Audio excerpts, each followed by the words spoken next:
Welcome back, friends, to another reading for the collective. If you're new here, hello, my name's Ross. I pop on here every Tuesday and Thursday to offer these readings for the collective. And before we even get into today's reading, I was sitting in meditation right before I hit record or hit play or go live, whatever the button is. And I was tapping into the energy, and the message I heard was, you have the support that you need, even if it's not the support that you want. So take that as it resonates. That could be the title of this. It'll be interesting to see if that shows up in the cards. I like to think of my readings not as prescriptive fortune telling, but objective storytelling, or at the very least, a different perspective of storytelling, the story that you're currently in, the season that you're navigating, the season that you're transitioning from or into. So, wherever you find yourself today, I'm glad you also found yourself here. And what I would invite you to do is to feel into the sensation of that change or that question or that situation that is going on in your life that you would like a little more guidance in, a different perspective on. And what we'll do in a moment is take 3 breaths into that space. And on the exhale, you can make a sound, you can make a groan, whatever feels appropriate for you.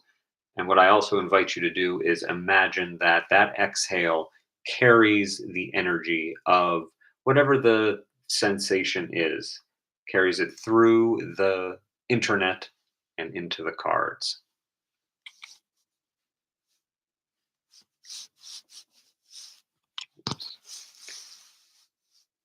Here we go. All right. So finding your feet flat on the floor if that is accessible for you, and closing your eyes if that feels safe for you, and feeling into the sensations, whether it be thoughts or feelings of whatever it is you'd like some more guidance or assistance on, and breathing in and out.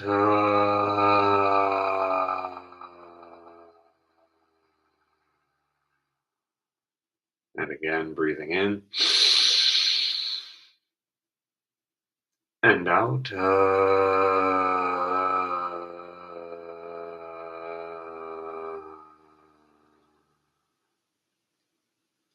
And last time, breathing in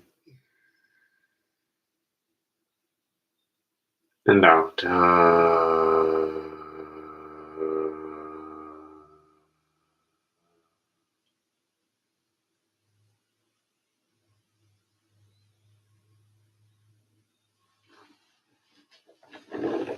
I'm also hearing you are at home. Fear is the stranger here. And that, of course, is a line from A Course in Miracles. So take that as it resonates as well. Ace of Swords, eager to come out, aligning your thoughts with the thoughts of your Creator, however you define them, the God of your understanding.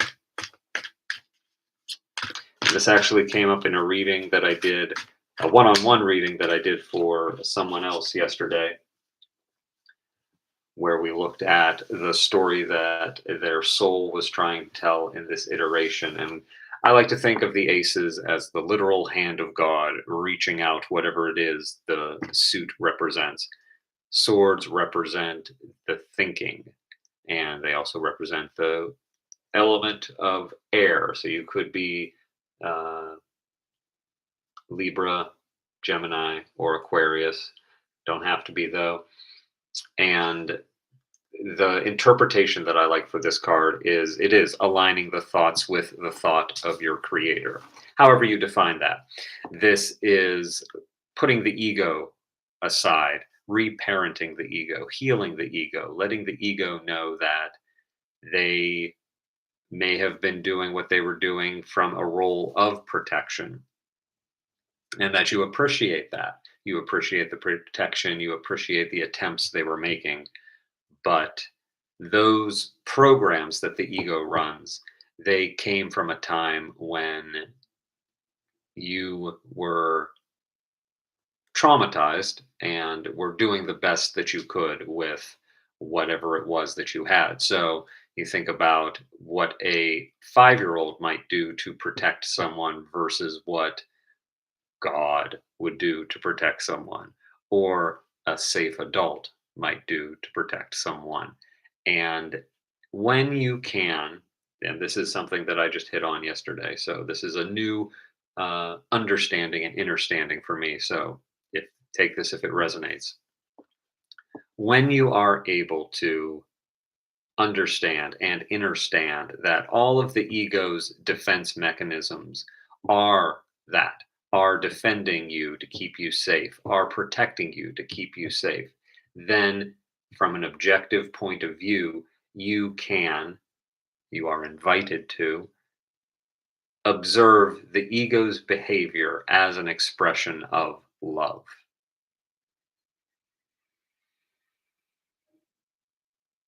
And again, the way a 5-year-old might show love is different than a safe adult might show love.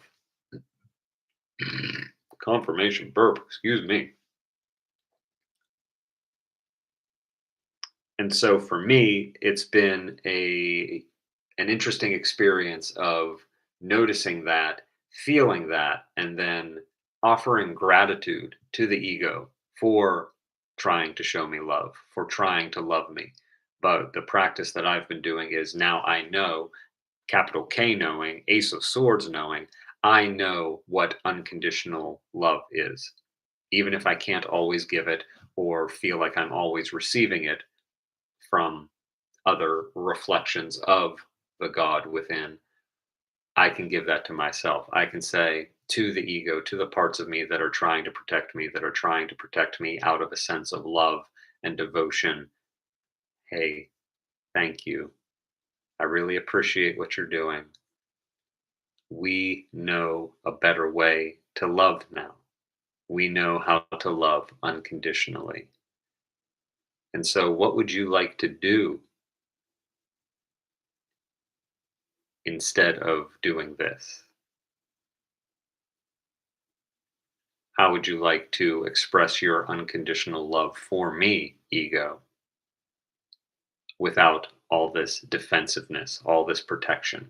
Because if we defend ourselves, we're admitting that we are being attacked and that we are vulnerable, that we are doomed to die. But the essence of us, the nudging that urged you to click on this, the inclinations you get when you decide to take a different way to work, the pull on your heart when you see the name of someone you love, not even their picture, just their name, whatever that is, that cannot be damaged, that cannot be hurt, that cannot be killed. Death is merely an idea that the ego created, again, out of an attempt to protect, to defend, and to love.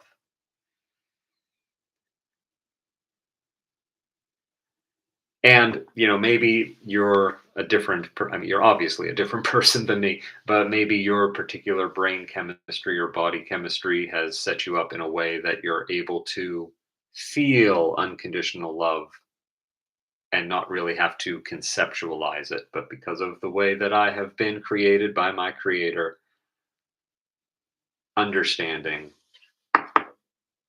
sometimes comes before inner standing. But I've noticed recently, really, probably since the solstice, definitely since the new moon, that understanding and inner standing can happen not only simultaneously but interchangeably. And with the Ace of Swords coming out here for you in this reading, it's just suggesting that you are too aligning your thoughts with the thought of your creator, piercing through the veil of illusion, like this sword is piercing through this crown. Hmm. Hmm.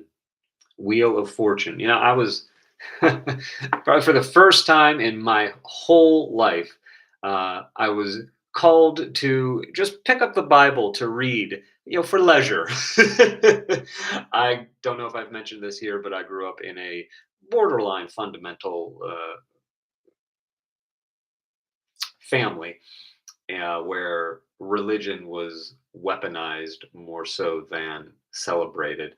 And so for me to willingly go to the Bible to look something up and read it was amusing to say the least. But I bring that up now because these characters around the Wheel of Fortune are the characters that appeared to Ezekiel uh, before God appeared. Before God appeared to him and told him, "Hey, go talk to the Israelites. They're they're being bad." And even though the Israel of the Bible is not the Israel of today, you know, it's interesting that God was still having issues and that Israel was still being difficult, I think is probably the most generous word to give to that. But God said, "Go talk to them, and here, let me give you what to say." And so God produces a scroll and invites Ezekiel to eat it. And it's just wild that folks take this stuff literally. But we're all on a journey for sure. And I just bring that up here because, I mean, this is a card steeped with symbolism and meaning. But really, what it means in context for this is that fortune is coming to you, and it is as a direct result of changing the way you're thinking. And when you align your thoughts with the thought of your creator, those thoughts about lack, about fear, about kind of going back to what I was saying at the beginning of having support, but maybe not the support that you think you need. Um, that can change everything. A single thought can change anything. And with the Ace of Swords here, you've been changing your thoughts. You've been having big thoughts, and it's going to start showing up in your physical reality and in your mental and emotional reality if it isn't already. Hmm. Four of Cups here. The first thing I wanted to say was, but don't get bored. And the other thing I want to say, though, is hmm, hmm, hmm. Don't let the mental reorganizing that you're doing distract you from living in the world, from experiencing the world, from being in love with the world. Maybe you don't have a person, a single person to love, but that doesn't mean that you can't offer that unconditional love to everyone. And this is something else that came through in meditation even earlier this morning. It was a haiku, and I don't know if I'll be able to remember it in its haiku form, but when you expect unconditional love to be returned to you, you're making it conditional. You're saying, I will give you unconditional love, but only if you give back unconditional love to me. That's a condition. That's a tricky one. So the invitation is to offer the unconditional love without any conditions attached to it. Can you offer unconditional love to the person tailgating you, even if they have to poop? Can you offer unconditional love to the person who broke your heart?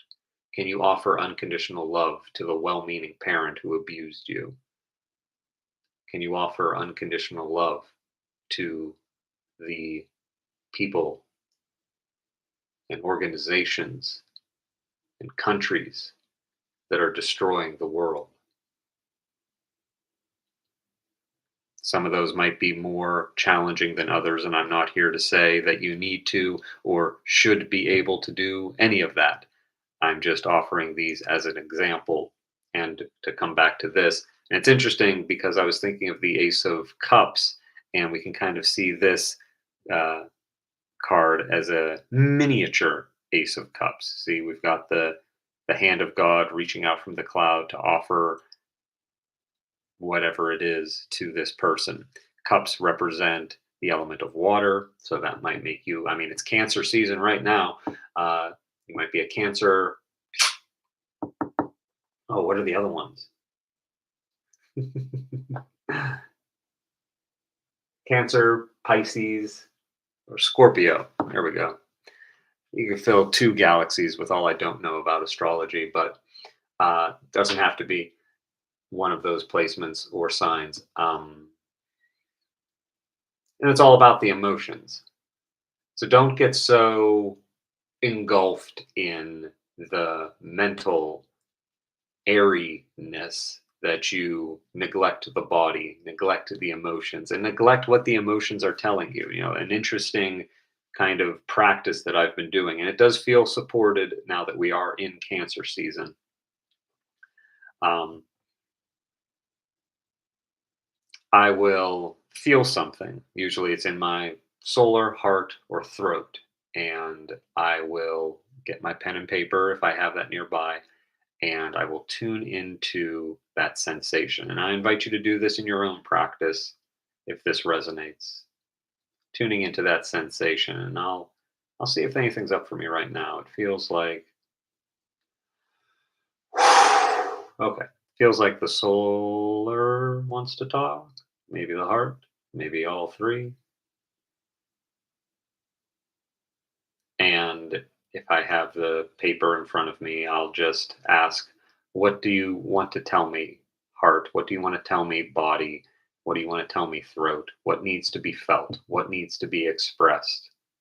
And then what I'll do is, and this is fun, I will spin the wheel of my awareness from my thoughts into my emotions, into my body, into that sensation, trying not to judge, coming with that state of curiosity instead of, you need to change right now because I have things to do.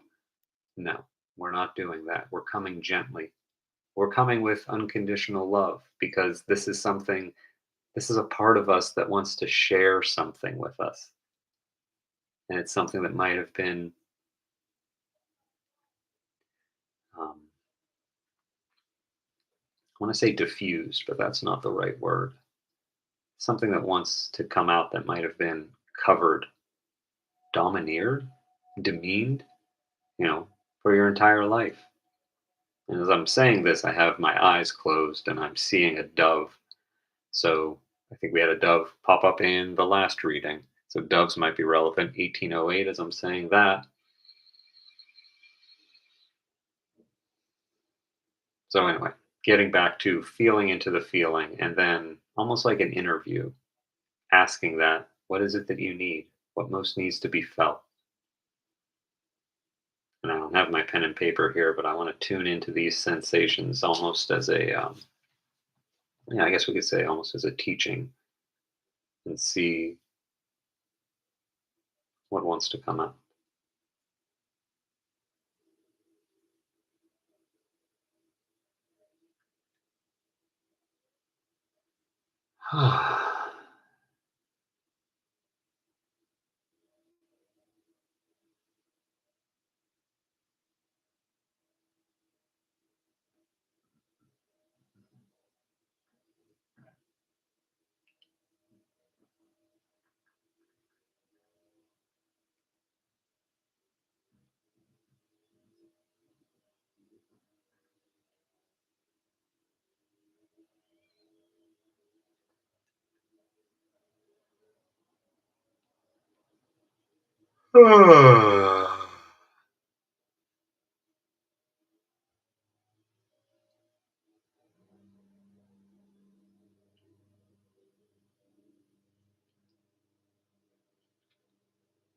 All right, so there's two things I want to say here.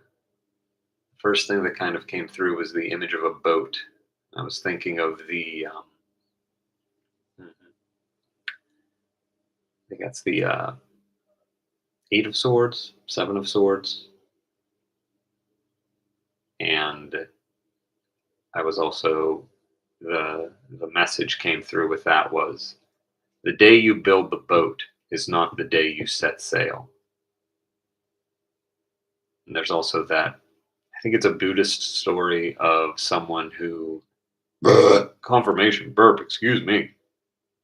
Story of someone who was on a beach and had to get to an island. And so they fashioned a boat and began sailing. And when they made it to the island, they found that it was overrun with plants and vegetation, and it made me very, very sick for them to get through. And they had to decide whether or not to bring the boat with them, carry it through this dense jungle, or leave it behind. I mean, the boat had served a great purpose getting them there, but was it serving a purpose as they were now on land, traveling through this wilderness, or was it holding them back? And the other thing I just wanted to say was this is feeling like it could devolve or divert into one of my glory holes, which, if you're not familiar with, you can check out my podcast, The Irreverent Reverend, right there, and get some more information on that. And I don't want to pull you into a glory hole against your will, but yes, in summation here, I really liked that metaphor that came through. Thank you, brain, of turning the wheel of your awareness from your thoughts to your emotions. And that's where you are right now. And the only warning or the only caution I would say is don't let the mental reorganization stop you from experiencing the beauty of life. You still have You still have it. You still are worthy of love. You still are worthy of experiencing everything you want, even if you are finding yourself in a season where the support that you think you need isn't the support that you're getting. But you are supported. You are always supported. And I hope that this has been supportive for you. Let's finish up with some words of wisdom from my boy Hafiz. Tell us, Hafiz, is there something we missed here? Is there a way to summarize this for the folks at home? And if you're looking for a more in-depth personal reading, like I was talking about at the start, you're welcome to book below. I'll leave my link there. When we do a individual reading, a one-on-one reading, we look at the story that your soul came here to tell, not so much the energy of the collective. And if you're looking to get an in-person reading, I'll be offering readings and Reiki at the Mythology Studio in Lower Lawrenceville on the first and final Friday of every month. So the final Friday is coming up tomorrow when this is released. So be sure to check us out. Follow me on Instagram at the Mythology Studio so you don't miss those updates. And what do you want to say, Hafiz? Am I talking too much?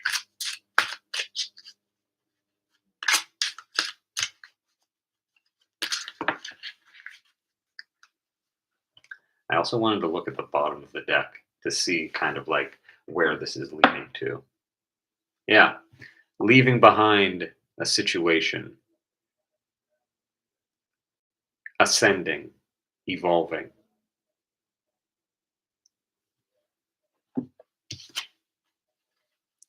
29, invite peace.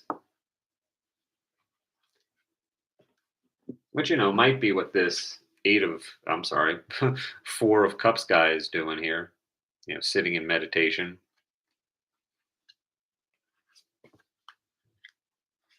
Invite peace. Whoops. My alarm was going off to remind me that God is but love, and therefore so am I, and therefore so are you. 29, invite peace. Every movement and sound we make in some real way is a prayer call, inviting the holy to wed ever and ever more deeply with us. It's time to make peace your number one priority.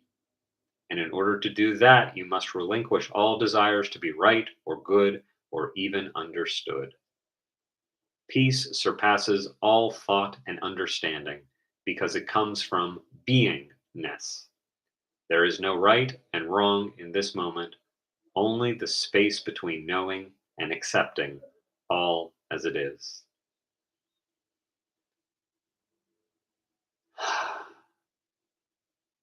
Yeah.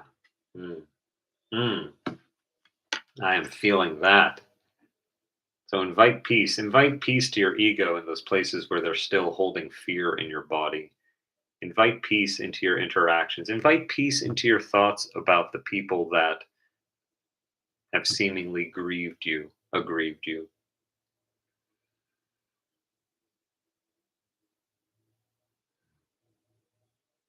This was a good one. Thank you, cards. Thank you, universe. Thank you, God. And thank you for showing up. Like I said, I post these every Tuesday and Thursday. So if this resonated with you, make sure you like and subscribe. If something in the cards spoke to you, leave that in the comments down below. And until next time, my friends, I wish you nothing but peace, love, and happiness until we meet again. And until we meet again, know that I love you. Take care.